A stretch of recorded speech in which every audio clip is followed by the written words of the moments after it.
Thank you so much for joining us. Thank you, journalists who are here. Thank you to our panelists. My name is Jennifer Pignole. I'm the education reporter for the Akron Beacon Journal. And as a local reporter, I spent a lot of time tracking how ESSER has impacted my district. So I'm really excited to dive into this today. Couple of housekeeping items. Please remember that everything is on the record. If you have a question for our speakers, please drop them into the Q&A with your name and affiliation.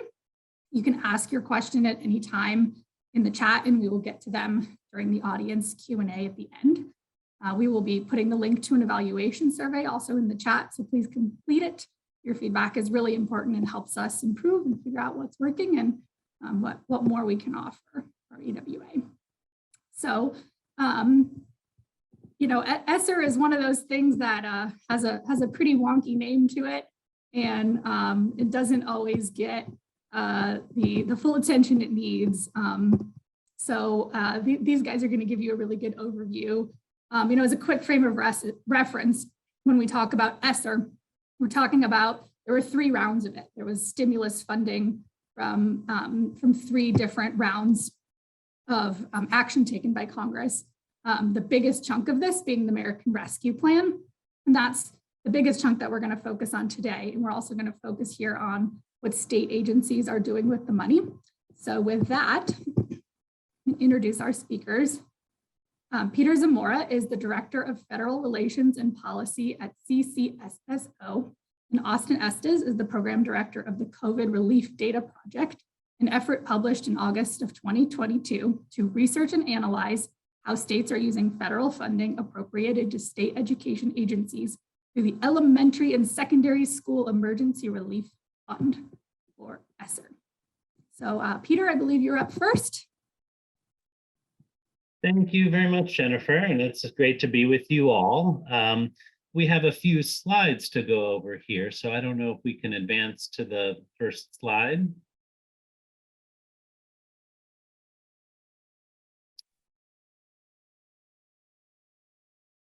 I'll go ahead and get started though.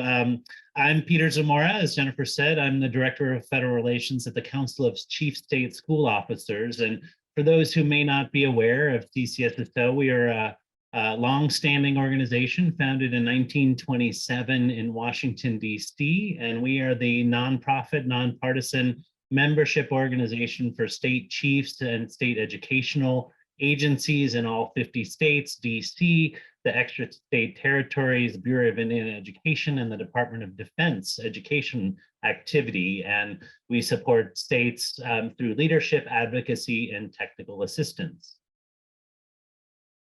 And so I, as the Director of Federal Relations and Policy, kind of sit at the intersection of the federal government and the states. And it's been a very interesting and productive few years, as you can imagine. Dating back to 2020 and sort of in the advocacy role that CCSSO performs on behalf of states, facing a global pandemic of historic proportions and contemplating significant effects upon schools and students, we advocated for federal relief, sort of disaster emergency relief, and managed to secure almost $190 billion. And as Jennifer was saying, under the ESSER relief program. I'm going to spend just a few minutes here kind of going over high-level process and sort of the statute itself. And then my colleague Austin Estes will talk about how states have been leveraging these funds. But just kind of structurally, and as Jennifer was saying, there's 3 different tranches of these funds, which we'll go over in the next slide. But the funds flow from the federal government down to states, but then 90% of those funds flow through states down to the school district. So state educational agencies who are our members, they can retain up to a half of a percent for administration, 9.5% up to 9.5% for state level activities, but then the funds go down to the locals. It is both the largest and the most flexible federal education funding stream possibly ever, because the funds can be used for just about any authorized activity under the main federal education laws. and a lot of flexibility at the state and local levels. And that was in recognition of the diverse impacts of the COVID pandemic upon different communities in the country. So sorry, yeah, we can go on to the next slide. And as Jennifer said, 3 different tranches, and this is in sort of a reverse chronological order from top to bottom. So the largest is the ESSER 3 that was approved early in 2021. Those funds can be used up until September 30th of 24. Then ESSER 2, which was slightly smaller, but still substantial at $54 billion nationally. Those funds can be used up until 2023. And then the very first one passed in the very early days in March of 2020 of the pandemic was the CARES Act, and that's about 13 billion. And again, those can be used up until 2022. And just a few kind of notes here on process and the state role in the process. So Austin is going to talk about how states have been leveraging the state reserve funds, but states also do have a role in local school district uses of their formula funds. It's a state administered program like Title I and many of the sort of federal formula programs. And so states were charged with supporting local plans for uses of the funds. That was a requirement just of the American Rescue Plan, not the first 2 tranches of funds. But SEAs oversee allowable uses of funds, provide state guidance down to their school districts, engage in monitoring, both federal monitoring and state monitoring, and also support audit management.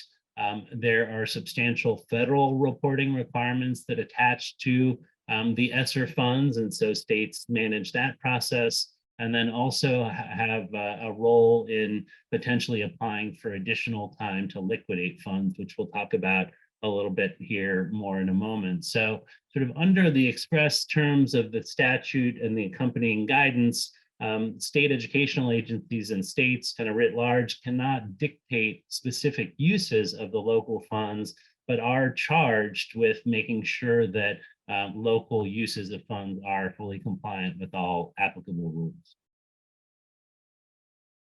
Thank you. So what does allowability? What is the scope of allowability for ESSER funds? Generally, the funds do have to be consistent with the underlying purpose of the program. And it's sort of a funding stream really more than a program might be the way to think about it. But the purpose was to prevent, prepare for, and respond to COVID-19. However, the department has interpreted that very broadly, and I can put the link here in the chat or follow up with the link to the federal guidance on this, but it can encompass needs that arose from or were exacerbated by the pandemic, or costs that will allow districts or states to emerge stronger post-pandemic. And so situation doesn't need it to, it's not necessary that it arose, in March of 2020. If a district had a poor curriculum before 2020, and they can show that it will allow them to emerge stronger post-pandemic, and it meets other sort of applicable rules, then that would likely be sort of within the scope here. So it's again sort of broad in recognition of the diverse needs that students were facing across the country.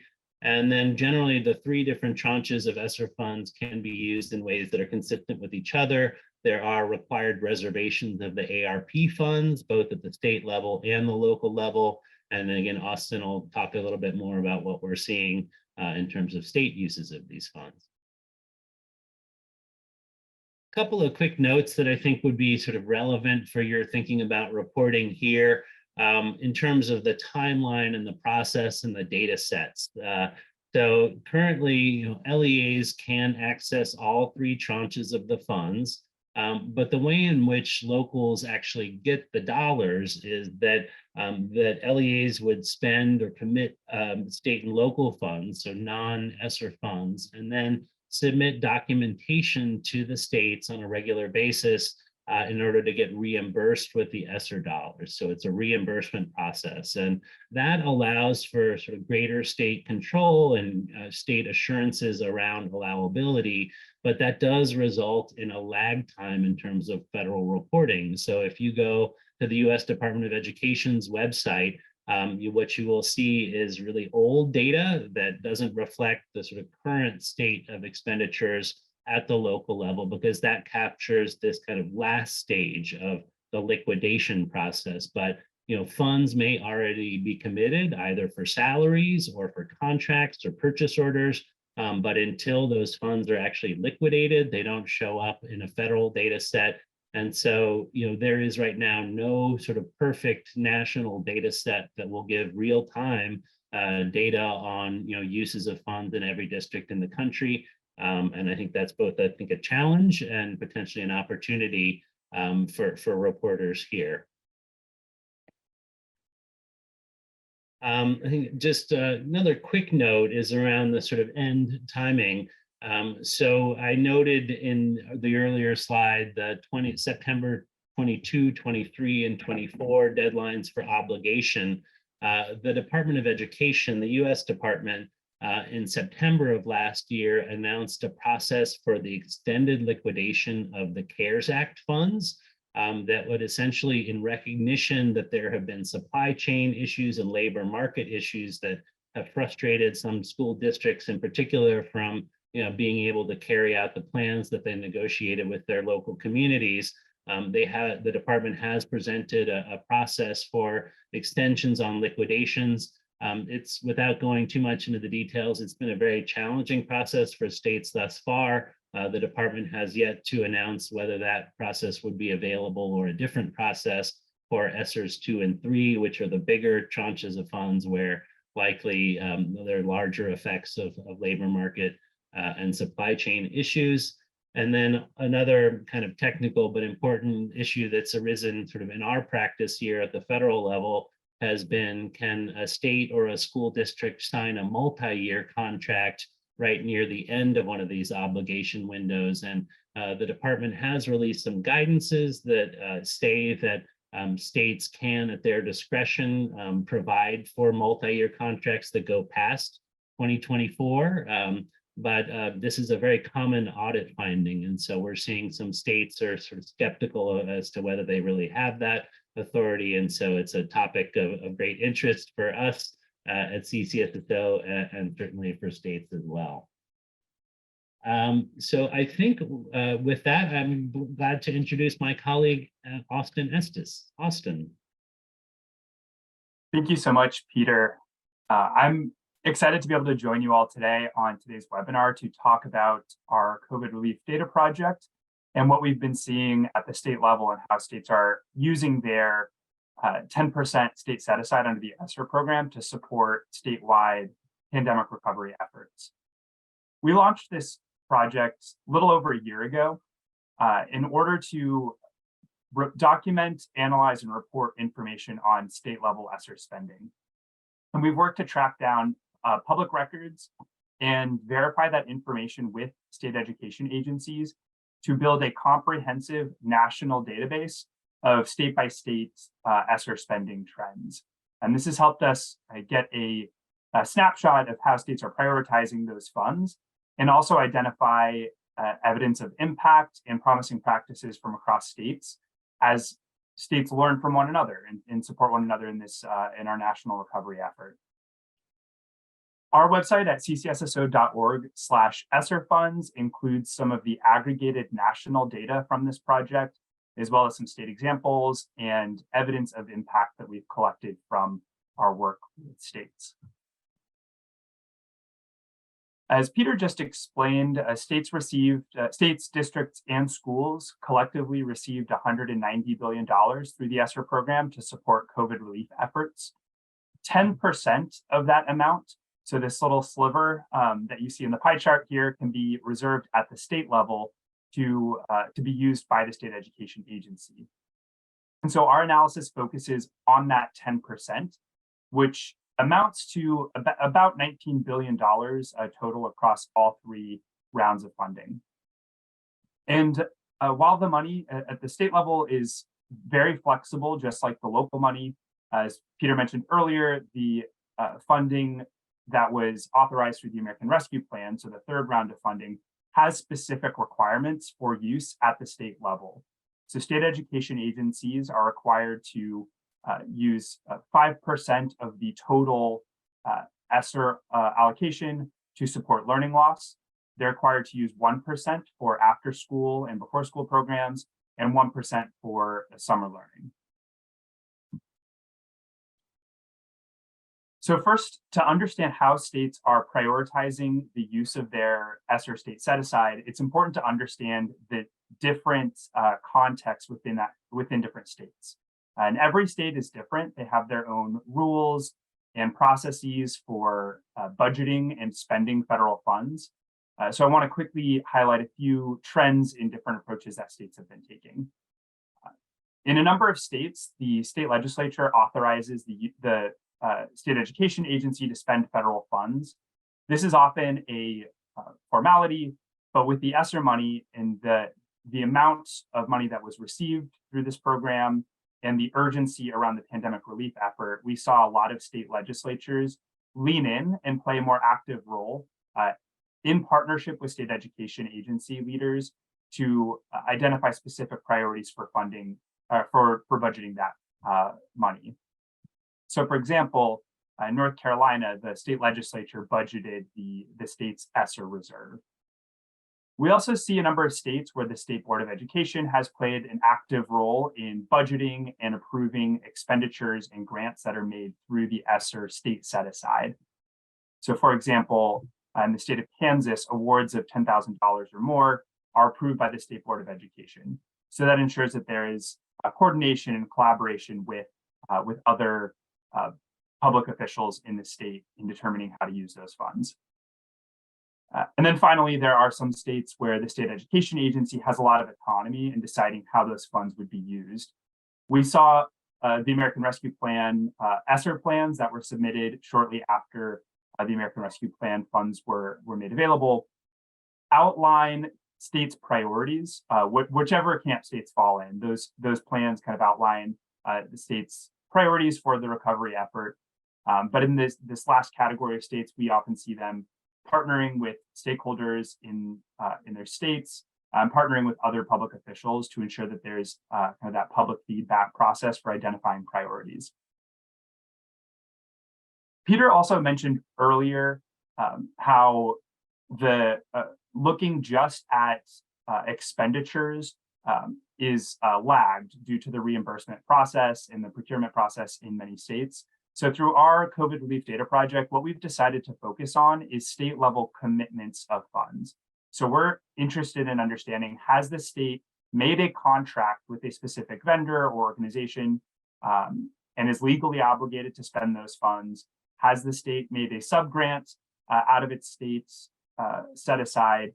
And so we're looking to see how much of those funds have been committed and are on track to be spent down during the obligation period as paychecks are cut and as contracts are paid out. And again, this better illuminates if states are on track to spend down funds during the implementation period. So when we take a step back and we look across every state and across all three rounds of funding, one major takeaway that emerges in how states are prioritizing their funds is that state education agencies are laser focused on academic recovery. So we've broken this out into 17 different spending categories. A lot of the top spending categories are related to academic recovery. So we see about $4.3 billion dedicated to tutoring and accelerated learning opportunities. A couple of months ago, we released a report on high impact tutoring investments, and we feature a number of states that have been using their state set aside to lead intensive research-based tutoring initiatives to help students catch up from unfinished learning early in the pandemic. That includes states like Tennessee, which launched the Tennessee All-Core program, partnering with 87 districts across the state and aims to reach 200,000 students through research-based, high-dosage, low-ratio tutoring opportunities. We've also seen about $3 billion supporting out-of-school time and extended learning opportunities. These include summer enrichment activities, accelerated learning opportunities that are happening during pockets of time when students are normally out of school. One example is Massachusetts Math Acceleration Academies. It's a proven model that the state piloted initially, I believe, about 10 years ago, and was able to use the ESSER funds to scale across the state to support students during winter breaks and during a spring break to help them catch up on critical competencies that they had missed over the past couple of years. Also in that academic recovery focus, we've seen states investing over $1 billion to support high quality curriculum and instruction, including a focus on science of reading interventions, supporting training for teachers to understand science of reading and use those practices in the classroom, and over $1 billion that is supporting digital learning opportunities. A lot of early money early in the pandemic went to support one-to-one devices for students who are in remote learning, but there's still a lot that states have a lot of lessons and best practices that have come out of that, and now states are working on supporting and scaling up proven practices around blended learning and leveraging technology to enhance classroom education. I also want to note too that academic recovery is the #1 priority across states, but we have seen a lot of other needs emerge as we recover from the pandemic. One of those needs is support for the educator workforce, and states have collectively dedicated a little bit under $1.5 billion towards initiatives that support recruitment, retention, and other supports for school-based staff. This includes retention bonuses. A number of states offered bonuses for teachers early in the pandemic as recognition and an incentive to stay in the classroom. But we're also seeing states invest a lot of their ESSER set-aside money towards longer-term systems-level investments to strengthen the future of the education pipeline. So this includes work like in states like Missouri, which is offering more than $50 million of ESSER funding to support grow your own programs and other teacher retention and recruitment initiatives. And some of these new programs and efforts will be around for long after the pandemic and will support a strong, diverse pipeline of educators for the future. And then the last point that I wanted to highlight on this slide is investments in support for student and staff well-being. So we know emerging from the pandemic that many students have been struggling with their mental health and socializing with peers after the pandemic closed many schools, impacted many families as the disease spread. And so states have been working on investing in supports for direct mental health services for students, telehealth opportunities that are reaching schools in rural and remote areas, support for schools to hire school psychologists, and then other support for staff well-being as well. There are states like the District of Columbia, which has a $1 million technical assistance grant program to help schools identify root causes of teacher stress and to make investments to help to support teacher well-being and thus teacher retention further down the road. So we've been seeing, a lot of varied investments based on individual state needs and contexts, but really the priority is around academic recovery, teacher workforce, and student and staff well-being.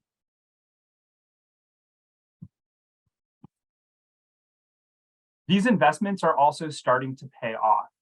A number of states are using some of their ESSER money to support large-scale, long-term, rigorous evaluations, and it'll be some years before we have hard evidence and hard data from those evaluations.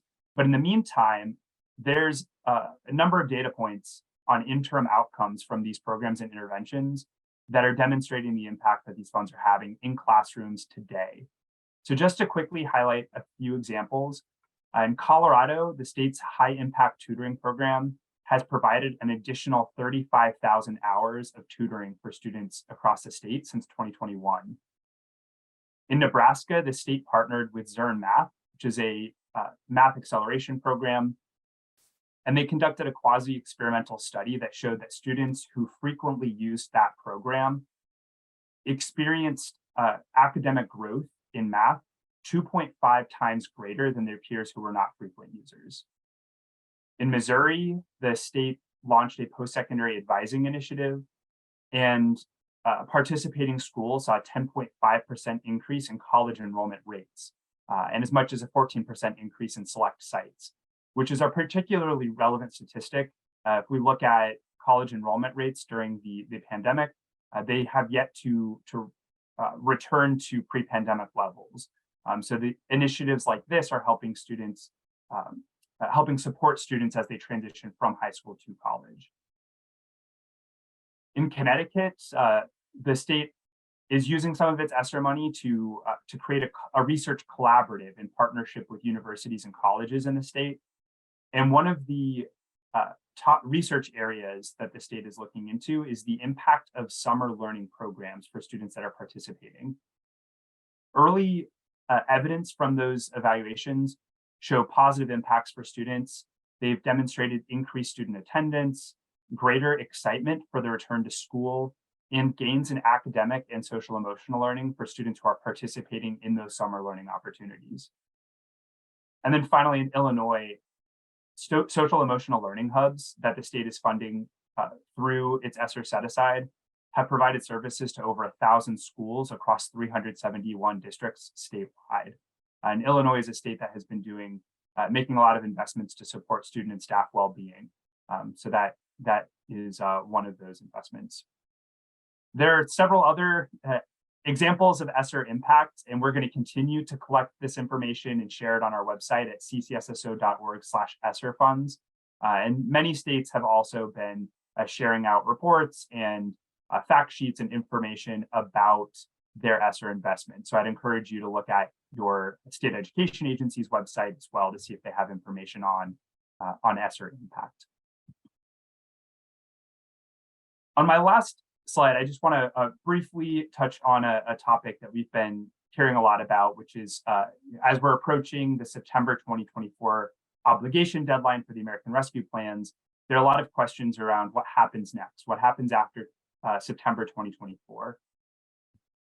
First of all, ESSER was always a one-time program strictly focused on pandemic recovery and relief. And state leaders and district leaders invested those funds in full knowledge that these were one-time relief investments. That said, there likely will be students who need continued support after September 2024 to ensure that they fully recover from the impacts of the pandemic. And at the same time, we've been seeing as states and districts have made innovative new investments and have created new programs using that ESSER relief money, we're starting to see evidence that some of these strategies are working. And so districts and states are starting to wonder, how can we continue to fund what works using existing funding streams or new future funding streams? So just to quickly touch on a few of the different ways that states are thinking about sustainability beyond the ESSER program. First and foremost, thinking about measuring impact and documenting how many students have been reached and what are the outcomes from some of those programs that states are investing in. For example, a lot of money is going to support high impact tutoring, and many states are partnering with universities and research institutions to evaluate the impact of those investments and what we can do, what we can learn from to make sure that those programs are high quality. State policymakers have also started to consider ways to use state money to sustain some of the ESSER funded programs. In Tennessee, the General Assembly is investing an additional $1 billion a year through the Tennessee Investment in Student Achievement Funding Formula. That was has been a years-long effort in bringing about that change in the funding formula, but it essentially replaces dollar for dollar the investment, the annual money that was provided to districts in the state through ESSER. And some states like Colorado have authorized programs. So the Colorado State Legislature authorized a high impact tutoring program. The state is currently using ESSER funding to support that program. But once the ESSER funding is no longer available, there is state money that has been appropriated for that high impact tutoring program through 2026. So a lot of states are also taking action and making commitments of state funding to support some of these recovery efforts. We've also seen states start to talk about braiding funding and examining flexibilities in existing federal buckets of federal funding to reach scale some of these interventions and to sustain them after the ESSER program. One example that I'll share is that many states are not fully maximizing their opportunity to use Medicaid dollars in schools. So states like Michigan have started to tapping into those funds to scale up some investments that the states have been making. And there are opportunities to tap into funds like that to sustain some of their ESSER funded investments. And then lastly, some private philanthropists and foundations have also committed some funds to accelerate and to scale investments that states are making with their ESSER funds. One example I'll share is from Indiana. The state recently announced that they're partnering with the Lilly Endowment to match funding that they're investing in literacy development, which will help them multiply the impacts of that investment and sustain some of those efforts beyond the lifespan of the ESSER program. So with that, I'd encourage you to check out ccsso.org/ESSER funds. We have a ton of additional information and state examples that are available there. And if you have any questions about ESSER or ways that states are supporting the pandemic recovery effort, please feel free to consider CCSSO as a resource and reach out if there's anything that we can do to help you in your work. With that, I will hand it back over to Jennifer. Thank you both so much. You guys make this, you made this super easy. You also stole a bunch of my questions I was going to ask you. You just covered it all. So yeah, if you have questions, please type them into the chat. I still have a couple to ask, but can you talk a little bit about, are we seeing much innovation with these dollars? Are we seeing, states, the ability to try something new they weren't doing before? Or are we mostly seeing, enhancement of strategies that were already in place or programs that were already in place? So I would definitely say it's both and. There are many states that had programs that were already being executed across their state. ESSER gave them the opportunity to scale those programs up. So that the Math Acceleration Academy that I mentioned in Massachusetts is a perfect example. That is something that the state initially rolled out about 10 years ago and has been able to scale that up using the ESSER state reserve funds. But there's also a lot of really interesting, innovative new programs that states have been investing in with their ESSER money, particularly around blended learning and the use of technology in the classroom to enhance student learning. And we've also seen too a lot of investment in high quality curriculum. This is an opportunity, especially because this is one-time funding. It's an opportunity for states and districts to refresh some of the curriculum and tools that they're using to provide training to teachers in evidence-based practices and to introduce those new practices into the classroom. So there is a little bit of scaling up what we already know works because it's been in practice for a while, and then trying new things out to see if there are ways that we can kind of accelerate some of the other work that's happening. Awesome, thanks. So as journalists, what are we getting right on this story, and where should we be paying either more attention, or are there things we could frame differently? What have you noticed in media coverage of ESSER spending? Either one of you. Peter, feel free to jump in, or I can get started if you want to. After you, please. Well, I'll say one thing that is really challenging is explaining the processes and rules around spending federal money. You know, Peter is our resident expert on you know, federal rules and guidelines, but just understanding kind of the timeline, what the data represents, understanding the reimbursement process is just really challenging to explain to the public. It's something that we've been trying to work on, and that's principally why we started the COVID Relief Data Project too, is to be able to kind of explain how these funds have been committed and how they will be used. But I think that's kind of the number one challenge.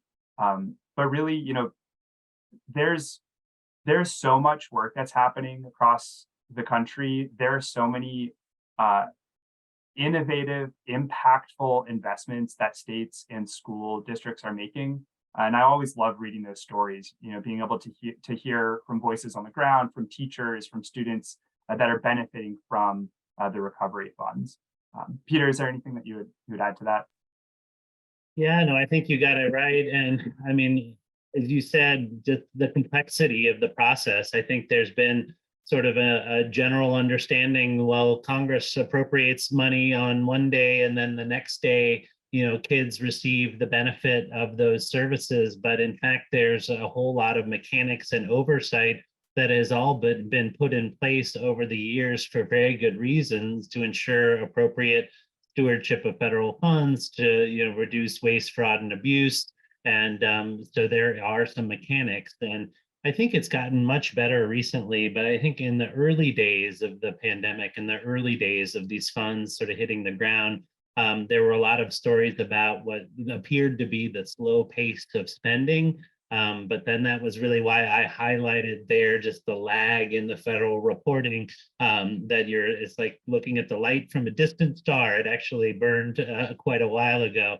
And so I think the really some states and districts have better, more real-time, more granular data. But then, you know, really, you know, asking what's going on with ESSER is almost like sort of asking what happened in school yesterday in the country. That, you know, it's the interaction of millions of people, and I think there is a real good opportunity here to connect, you know, directly with educators in your, you know, jurisdiction that you're interested in, and just hearing directly from sources on the ground. I know that those stories, right, about how much money is unspent, right? So you mentioned before about looking at the number of dollars committed, and I think that's a really helpful tool for journalists to sort of dig below just the number of you know, reimbursements or dollars back or whatever that a district has gotten, or the state. So, you know, maybe as a tip for us moving forward to look at, you know, really drilling down into, okay, what's the plan for all these dollars? Is there a point, and are we coming to it very soon? Because September 2024 is rapidly approaching. Is there a point where we do start to say, hey, how much money do we have left that we don't have a plan for? You know, like my district, for example, and I know we're talking states here, but there were some on our board who said, you know, we should hang on to some of it, because what if something horrible happens and we've already spent all our money? So, you know, and we don't have a way to plug that gap now, right? So like what is that balance, and how are you seeing, you know, state agencies, you know, advise or deal with that, about, you know, maybe wanting to hold on to some of those dollars, but also like you have to spend them, which means you have to have a plan, right? You first, Austin, and I'll Sorry, I'm still thinking of a response. Peter, if you want to jump in. Sure. Yeah. I mean, September 30th of 2024 is the hard and fast obligation deadline. So, you know, you need to either, you know, sign contracts or kind of do everything that you need to do, you know, by then. So yeah, there, as I flagged, sort of ongoing questions around whether you can sign a multi-year contract. But yeah, everything needs to be done by then. It would take an act of Congress to extend that 2024 deadline. We're not advocating for a congressional extension, nor do we think it's likely. So yeah, there is obviously some urgency and, you know, a lot going on in the field right now, but I think as we've seen at the state level, and obviously it's more complicated at the local level because there's so many more districts to be tracking there, but we're pretty confident around where states are and in their kind of planning process, and pretty confident that they're going to obligate the vast majority of the funds by that date. Yeah, I would agree with that. And looking at national aggregated spending data, districts are on track to meet that obligation deadline in September 2024. So Edgeonomics, they're a think tank based out of Georgetown. They a few months ago kind of shared out an updated analysis that district level spending is now at $5 billion a month and on track to meet that deadline. Of course, that varies so much district to district, and states are several states have published district level transparency dashboards, so you can drill down to the local level and see how districts are using those funds. Again, as we discussed before, like it's reported on a lag because of the reimbursement timeline, but that is a way to kind of see where districts are in the timeline. And that's something too that when we talk to state education agencies, they're thinking a couple steps ahead of how they're supporting districts to spend down all of the money that they have available to them, helping them think about budgeting decisions as we approach the final year when they can spend the ESSER funds, and then just picking up the phone and for those districts that are that have a lot of remaining funds and just talking to them, what's the plan, how can we help? So that's what I would add. Great, thank you. That's so helpful. I think, let's see, do we have any questions here from EWA folks? If you have a question, please chime in the chat. Hello, everyone. Thank you so much, Austin, Peter, and Jennifer. I really appreciate it. My name is CD Davidson Hires, and I'm with EWA. I'm coming in to start reading from the Q&A that we have. We have a few questions that have been submitted, and you're still welcome to drop your questions in the Q&A. We'll go through them. And I'm just going to start from the top. We have, and when you do submit a question, if you could type your name and what outlet you are with. So with that, I'll start with, I have Chandra Bozelko from the National Memo. Have you heard of any ESSER funds being used for media literacy or combating misinformation among students? It seems that's development from the pandemic that would deserve some attention. If it hasn't been done, has there been any discussion that you know of? And I will open this up to Jennifer, you as well, if this crosses your tweet. I'll have to say from looking just at the state level funding that was set aside from the ESSER program, I haven't seen any examples of investments in media literacy training.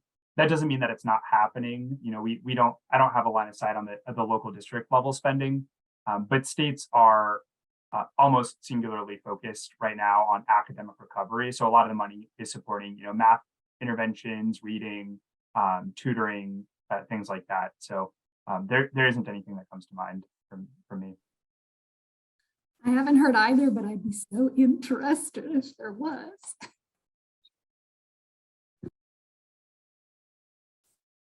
The next we have Tressa Penkovitz.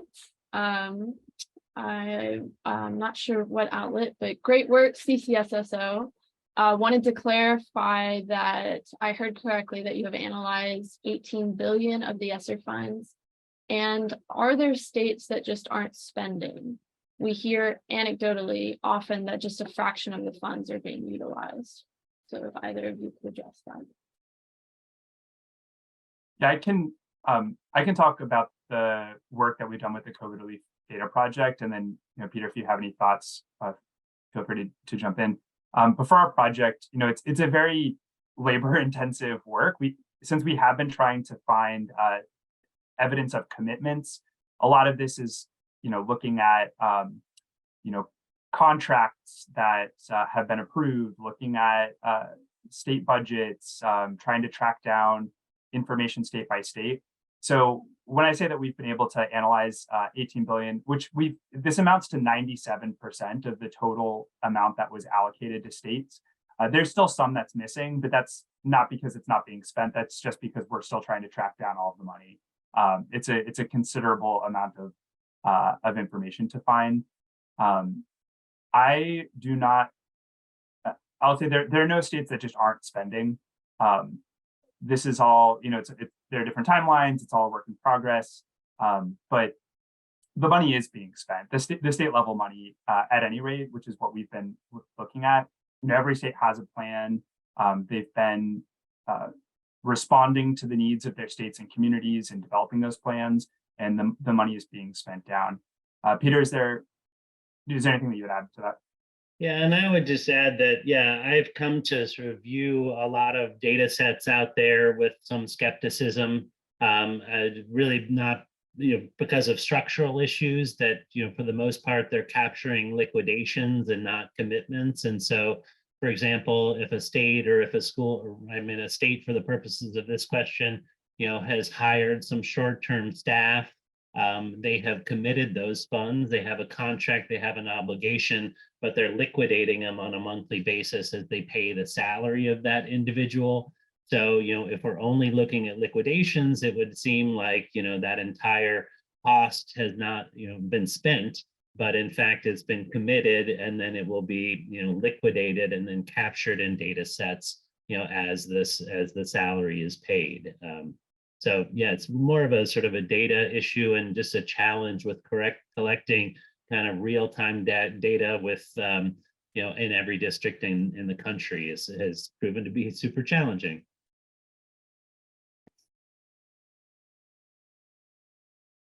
Our next one is Lisa Rowan, Cardinal News in Southwest Virginia. For Jennifer or either panelist, do you have any tips for writing about state use of this funding through a regional lens? I cover a region that spans about 30 counties, oh boy, and has urban and rural areas. Yeah, that's a lot. I have one county, but 17 school districts within one county, but still one. I would go to the state people at that point and say, are there efforts that are maybe congregated in one part of the state versus another? Are there rural projects or urban ones? And then you can kind of from there maybe figure out, a couple to hit. But if there's specific school districts that got a larger chunk of the money too, because not everybody got $100 million.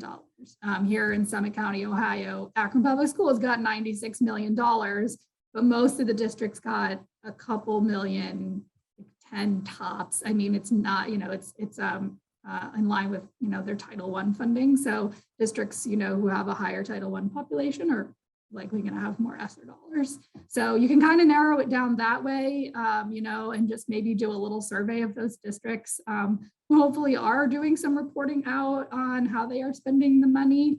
I've noticed some districts are better at it than others. That was going to be one of my other questions for you guys was, are there states that are lacking transparency around how they are reporting out these dollars, or is everyone kind of on board now with having some high, at least high level transparency and reporting out on how these dollars are being spent? But that would be my suggestion. Your region really well, and who would be sort of some key people to ask for, and kind of go from there. Yeah, one quick note that I would add to that is that your state education agency is the best source on how the state set aside funds are being used. A lot of the money that was held at the state level through the ESSER program is being subgranted out to community-based organizations or education agencies in your community. So a lot of the state money, even if it's kind of packaged separately from the 90% formula funds, is still making its way to schools and nonprofits and institutions in your area. So I would check, reach out to the communications office in your state education agency, see if there's if the state has published any information about ESSER grants And that might be one way that you can find out how those state funds are being used.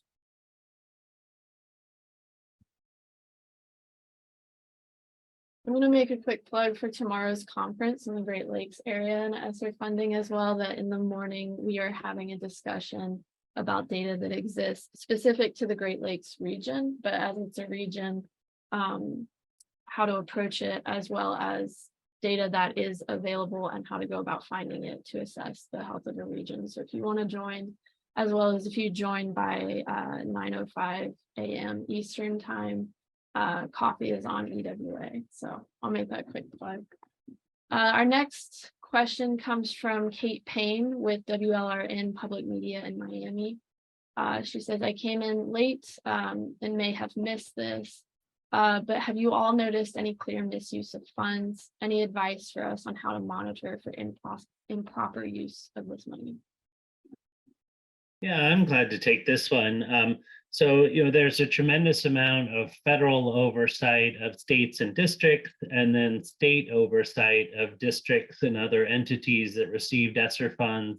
That's really happening right now. And so, I have not seen evidence of sort of widespread misuses. I think part of that is because the allowability, the breadth of allowability here is so broad that there are many different allowable uses. Also, in terms of who receives the benefit, there are not federal requirements around which schools or which students, and really kind of by design, this was created by Congress as kind of a stimulus-like program that sort of reflects the flexibility necessary to meet kind of unique student needs that are, different between different communities. But that said, I mean, there's a ton of oversight going on now. And then, particularly out of the Office of Inspector General at the US Department of Education, they have done some comprehensive audits there, kind of an independent branch of the US Department of Education that's charged exactly with sort of federal enforcement. So that work is underway now. There have, I think, been 4 states that have been sort of comprehensively audited, have yet to see any evidence of kind of widespread, misuses, but certain and nothing on the scale that we have seen in the Paycheck Protection Program or, other COVID relief funding streams. But I think just from where I'm sitting in DC at the federal level, the Office of Inspector General at the Department of Education would be a place to keep an eye on. They issue kind of periodic reports and then audits of states and some districts as well. And then state auditors are also hard at work, trying to audit any entity that received more than $750,000 of ESSER funds is subject to an audit under federal rules. So this is going to be an ongoing process that goes, well past 2024 as we continue to conduct oversight, but, thus far have not seen, widespread misuse.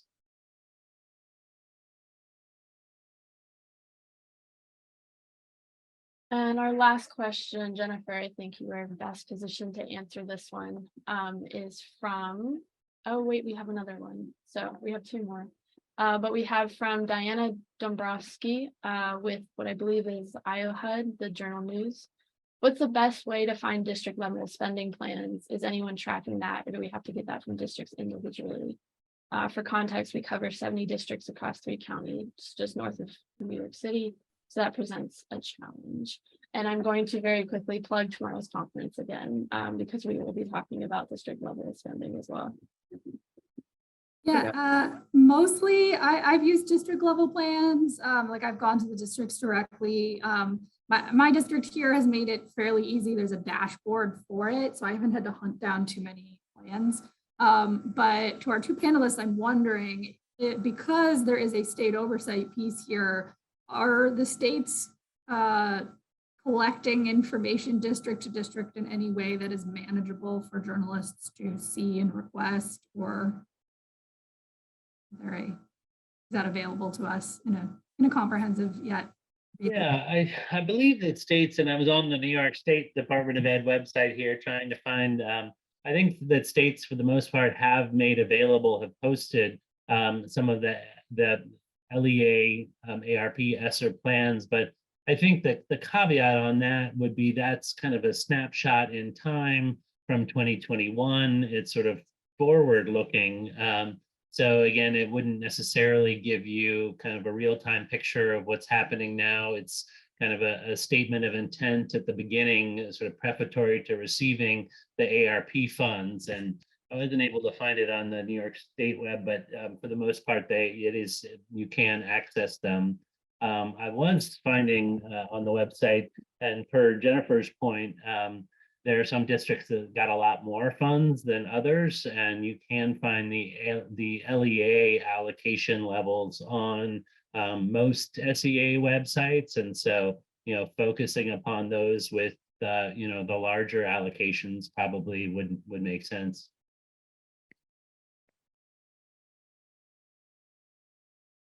The last question is a clarification from Lauren Lumpkin, the Washington Post, who says, I just want to make sure I heard this piece on Tennessee's investments in education correctly. The annual $1 billion investment in education will replace dollar for dollar what ESSER provided. So I can take that question. And to be clear, the Tennessee legislature and the state education agency have been working for some time to revise the state funding formula. That funding formula appropriates an additional $1 billion annually for K-12 schools through state funding. So it's not intended to be a replacement for ESSER, I believe, but it is new funding that is coming at a very, very timely time. And I believe Tennessee received about $4 billion in ESSER funds, which spent over the full implementation period amounts to about $1 billion a year, which will the state is receiving the new money through that state funding formula. So I hope that clears that up. Those are all the questions that have been submitted. I want to go ahead and say thank you to everyone here, as well as Austin, Jennifer, and Peter for joining us today. I've learned a lot during this conversation. And everyone who's still here, we will be sharing an evaluation survey with you. If you will please complete it, your feedback is important and helps us improve. If you enjoyed today's webinar and want to learn more about any upcoming online or in-person seminars, visit EWA online at ewa.org/events. And I'm going to take one more opportunity to plug tomorrow's half-day virtual conference that is free to our journalist members. And thank you all again so much. Take care.